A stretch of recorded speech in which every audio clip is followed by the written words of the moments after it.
Hello and welcome to J.P.'s World of Wrestling, or welcome back to J.P.'s World of Wrestling. I am your man J.P. Today, we actually conclude the Jack Pacific series because, like I said, it's not going to take long. I only have 3 of them.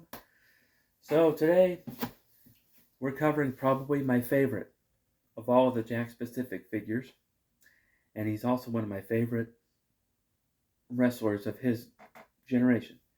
Of course, I'm talking about the Rocket, Owen Hart. Now, I just talked about WWF in 1995, and what I forgot to mention in the first video was that Owen Hart was a big part of that time frame, of that time period, and that actually Owen, the stuff that he was doing was great. I mean, he was tagging up with Yokozuna, and he was winning the tag team championships. Later on, he won the Intercontinental title. I think eventually, had he lived longer, he probably would have won the WWF title. But I always liked Owen Hart. Back in the, he was trained by his dad, Stu Hart. And then he wrestled for Stampede Wrestling for a while with his dad. And with his brothers. And then he was in WCW for a very, very brief time. As just Owen Hart. And of course, there, when he was wrestling, they didn't mention anything about his brother, Bret Hart. I don't think anyway, because Bret was wrestling for the WWF. But Owen, in the late 80s, he wrestled as the Blue Blazer in the WWF. And actually, he made his WrestleMania debut at WrestleMania 5 as the Blue Blazer, wrestling Mr. Perfect. Of course, Mr. Perfect won that match, but nevertheless. So we later found out, it was actually Owen Hart under the mask of the Blue Blazer. So then Owen Hart comes in the WWF, and he starts tagging up with Coco Beware. And they became High Energy. I liked that tag team. I thought they were pretty cool. I liked Owen Hart, and I liked Coco Beware. And I thought they were a unique tag team. But then after a while, Coco Beware kind of left the company, so they put Owen with his brother-in-law, Jim the Anvil Neidhart.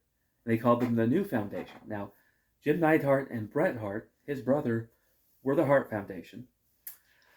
But then they wanted to put Bret sort of in singles wrestling, and Bret kind of wanted to branch out on his own. So the WWF said, okay, yeah, sure, we'll put you out on your own. So while Bret Hart was winning the Intercontinental title, Owen Hart was tagging up with Jim the Anvil, and they were the New Foundation. And again, I liked the New Foundation. I thought they were a pretty good team. Jim Neidhart was kind of the power and the personality of the team, where Owen was kind of the worker, kind of high flyer, and the technical wrestler of the team. And they made a good team. I liked them a lot. But then Jim Neidhart left the company, and Owen Hart branched out on his own. And it got to where him and his brother wrestled in a match at Survivor Series.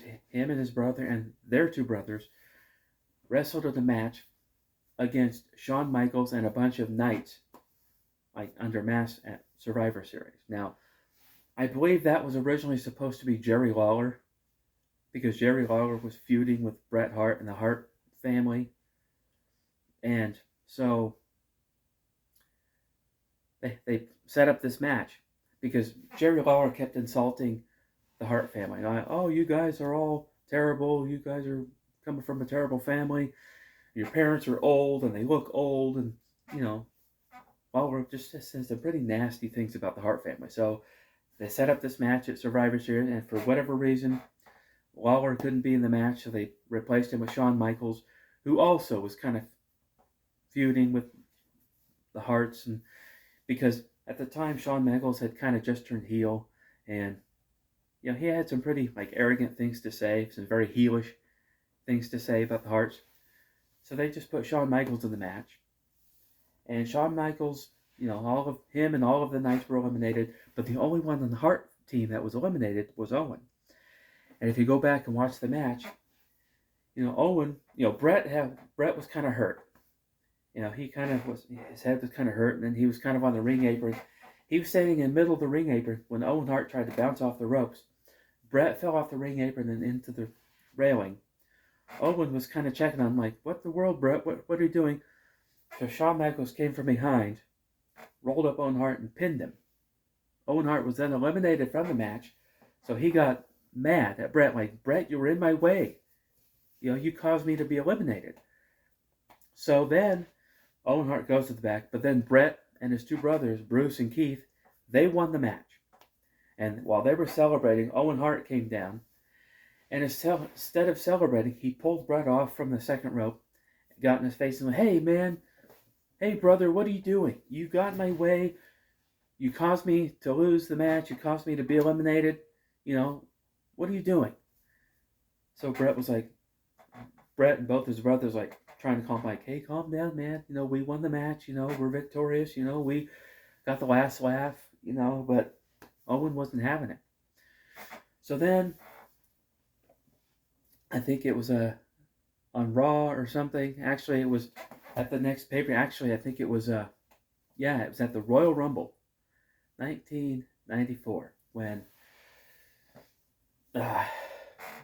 Owen Hart and Bret Hart, they tagged up to wrestle the Quebecers for the tag team titles. So they did this promo where Bret was like, hey man, me and my brother Owen, we buried the hatchet. We talked it over. I don't want to wrestle my brother Owen. I don't want to find out who the better wrestler was. So then Owen Hart kind of did this kind of half-hearted, like, yeah, Bret, it doesn't matter whether the stuff I was saying was true or not, which that was kind of a red flag right there. So then during the match, Bret had hurt his leg. He had hurt his leg. And, Owen Hart, every time he would get in with the Quebecers, they would say, Owen, we respect you. The Quebecers would kind of try to get in Owen's head, like, we respect you, but we don't like your brother over there. You should come to our side. And Owen, he wasn't having it. He's like, no, I want to win the tag titles. So at some point in the match, like I said, Bret had hurt his leg. And he was back in the ring. And instead of tagging his brother Owen to come into the ring to clean house, he tried to get the sharpshooter on. So because of that, the referee was distracted. Owen tried to come into the ring to help Bret, but the other Quebecer nailed Bret in his leg, and then the Quebecers ended up winning the match because of it. So Owen Hart, immediately after the match was over, kicked Bret's bad leg, and Bret fell down, and Owen's like, yes, finally, I'm free from you, brother. He goes back in the back. He gives kind of not a very good promo where he had this bit of spit on the side of his mouth. And during that interview, I kept saying, wipe off your mouth. But it didn't matter. So that started the whole Owen Hart-Bret Hart feud. So him and Bret had a really great match at WrestleMania 10. And then they had another really great match at SummerSlam in a steel cage match.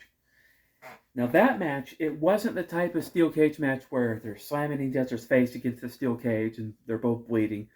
No, it was just psychologically, it was a good match because Owen Hart desperately wanted to win the title from his brother. He wanted to beat his brother for the WWF title, so he kept diving over to the cage, trying to climb out, but Owen or Bret would catch his foot, pull him down, and they would wrestle some more.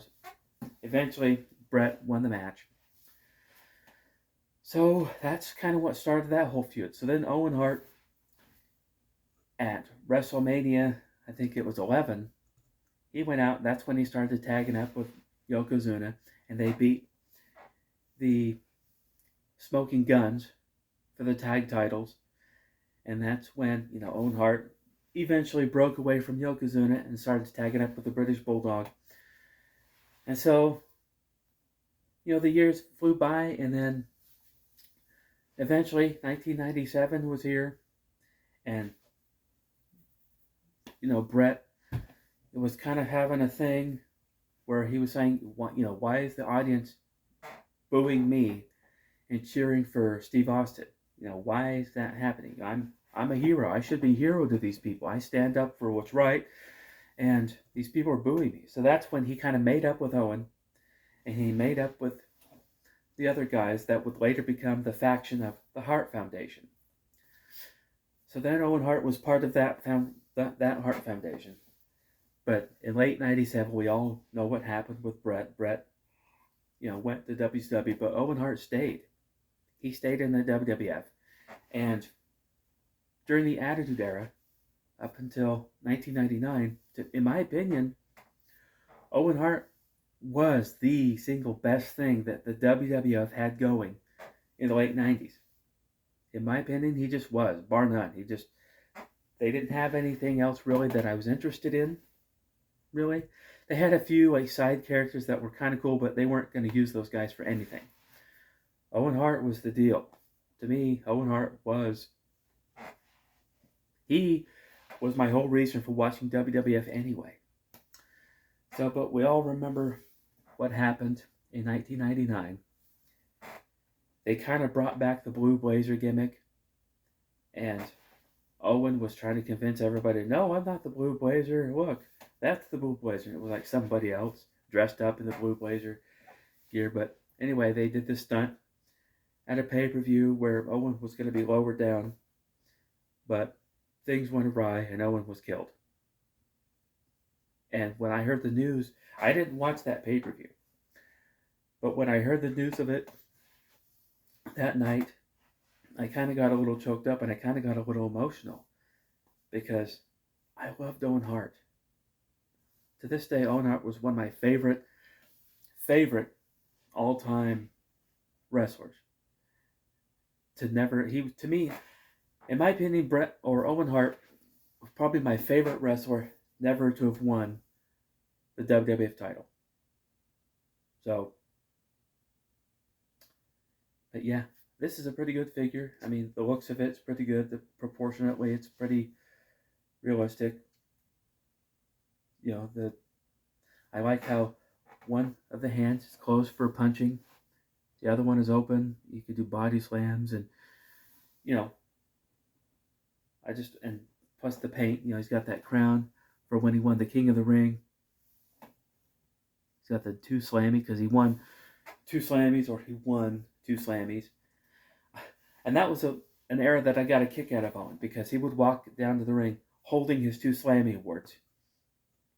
And he was always like, Brett, you don't have 2 Slammies. I have 2 Slammies. Woo! Whatever. I just got a kick out of that. But anyway, Owen Hart. Loved him. Still do. I love Owen Hart. And Owen Hart's widow signed a deal where AEW has the rights to feature Owen Hart in their video games and in their action figure line. Because naturally, Owen's widow is still quite upset with the WWE for allowing her husband and the father of her children to die in some stupid stunt. But, I wasn't there. I've never worked for the company. I don't know.